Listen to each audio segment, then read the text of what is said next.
Jio, Airtel, BSNL ഉപയോക്താക്കൾക്ക് 4G സേവനങ്ങൾ തടസ്സമില്ലാതെ ലഭിക്കുന്നതിനായി ഏത് നെറ്റ്വർക്കിലേക്കും കണക്ട് ചെയ്യാൻ പ്രാപ്തമാക്കുന്ന ഇന്റർ-സർക്കിൾ റോമിംഗ് സംവിധാനം കേന്ദ്രമന്ത്രി ജ്യോതിരാദിത്യ സിന്ധ്യ അടുത്തിടെ ഉദ്ഘാടനം ചെയ്തു.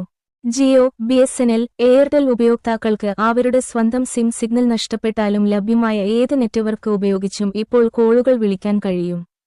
ജനുവരി 17-ന് ഡിജിറ്റൽ ഭാരത് നിധി (DBN) ധനസഹായത്തോടെ പ്രവർത്തിക്കുന്ന 4G മൊബൈൽ സൈറ്റുകൾ പ്രദർശിപ്പിക്കുന്ന ഒരു പരിപാടിയിൽ സർക്കാർ ഇൻട്രാ-സർക്കിൾ റോമിംഗ് (ICR) സൗകര്യം ആരംഭിച്ചു. അടിസ്ഥാനപരമായി ഏത് നെറ്റ്വർക്കിൽ നിന്നുമുള്ള ഉപയോക്താക്കൾക്ക് DBN ധനസഹായത്തോടെയുള്ള ഒരൊറ്റ ടവർ വഴി 4G സേവനങ്ങൾ ആക്സസ് ചെയ്യാൻ കഴിയുമെന്നാണ് ഇതിനർത്ഥം. സർക്കാർ ധനസഹായത്തോടെ പ്രവർത്തിക്കുന്ന മൊബൈൽ ടവറുകളിൽ അടിസ്ഥാന സൗകര്യങ്ങൾ പങ്കിടാൻ ടെലികമ്മ്യൂണിക്കേഷൻ സേവനദാതാക്കളെ TSPകൾ അനുവദിക്കുന്നതിലൂടെ വ്യത്യസ്ത നെറ്റ്വർക്കുകളിൽ നിന്നുള്ള ഉപഭോക്താക്കൾക്ക് ഒരേ ടവറിൽ നിന്ന് 4G കണക്ടിവിറ്റി ആസ്വദിക്കാൻ കഴിയും. ഈ സമീപനം ഓരോ ദാതാവിനും ഒന്നിലധികം ടവറുകളുടെ ആവശ്യകത കുറക്കുന്നു. ഇത് മൊത്തത്തിൽ ഇൻസ്റ്റാളേഷനുകൾ കുറയ്ക്കുന്നതിലേക്ക് നയിക്കുന്നു. തൽഫലമായി കൂടുതൽ ചെലവുകളില്ലാതെ തന്നെ മെച്ചപ്പെട്ട മൊബൈൽ സേവനങ്ങളിൽ നിന്ന് കൂടുതൽ വ്യക്തികൾക്ക് പ്രയോജനം ലഭിക്കും. ഏകദേശം 27,000 ടവറുകൾ ഉപയോഗിച്ച് 35,400-ലധികം ഗ്രാമീണ, വിദൂര ഗ്രാമങ്ങളിലേക്ക് വിശ്വസനീയമായ 4G കണക്ടിവിറ്റി വർദ്ധിപ്പിക്കുക എന്നതാണ് ഈ സംരംഭത്തിന്റെ ലക്ഷ്യം. ഉദ്ഘാടന വേളയിൽ കേന്ദ്രമന്ത്രി ജ്യോതിരാദിത്യ സിന്ധ്യ DBN ധനസഹായത്തോടെ പ്രവർത്തിക്കുന്ന 4G മൊബൈൽ സൈറ്റുകളിൽ ICR സേവനം ആരംഭിക്കുന്നതായി പ്രഖ്യാപിച്ചു. ഈ സംരംഭത്തിന്റെ പ്രാധാന്യം അദ്ദേഹം അടിവരയിട്ടു. ഇത് ഒരു നിർണായക മുന്നേറ്റമാണെന്ന് വിശേഷിപ്പിച്ചു.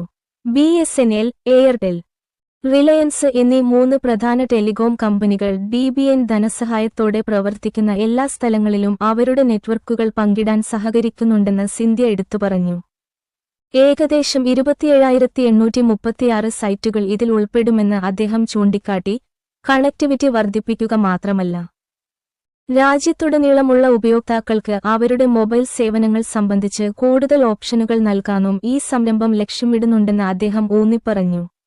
പരിചയമില്ലാത്തവർക്ക് മുമ്പ് universal service obligation fund (USOF) എന്നറിയപ്പെട്ടിരുന്ന ഡിജിറ്റൽ ഭാരത് നിധി (DBN) മൊബൈൽ ടവറുകൾ സ്ഥാപിക്കുന്നതിന് ധനസഹായം നൽകുന്നതിലൂടെ ഗ്രാമപ്രദേശങ്ങളിലും വിദൂര പ്രദേശങ്ങളിലും മൊബൈൽ കണക്ടിവിറ്റി മെച്ചപ്പെടുത്തുന്നതിൽ നിർണായക പങ്ക് വഹിക്കുന്നു.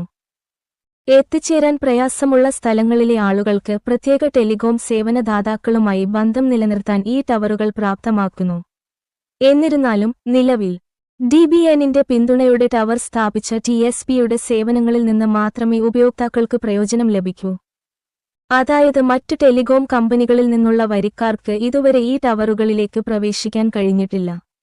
ഈയൊരു കൊച്ചു വീഡിയോ നിങ്ങൾക്ക് യൂസ്ഫുൾ ആയെന്ന് കരുതുന്നു. വീഡിയോ ഇഷ്ടായാൽ ലൈക്ക് ചെയ്യുക, ഷെയർ ചെയ്യുക, പിന്നെ സബ്സ്ക്രൈബ് ചെയ്യുക, തൊട്ടടുത്ത ബെൽ ബട്ടൺ കൂടി എനേബിൾ ചെയ്യുക. അപ്പോൾ ഓക്കെ, ബൈ.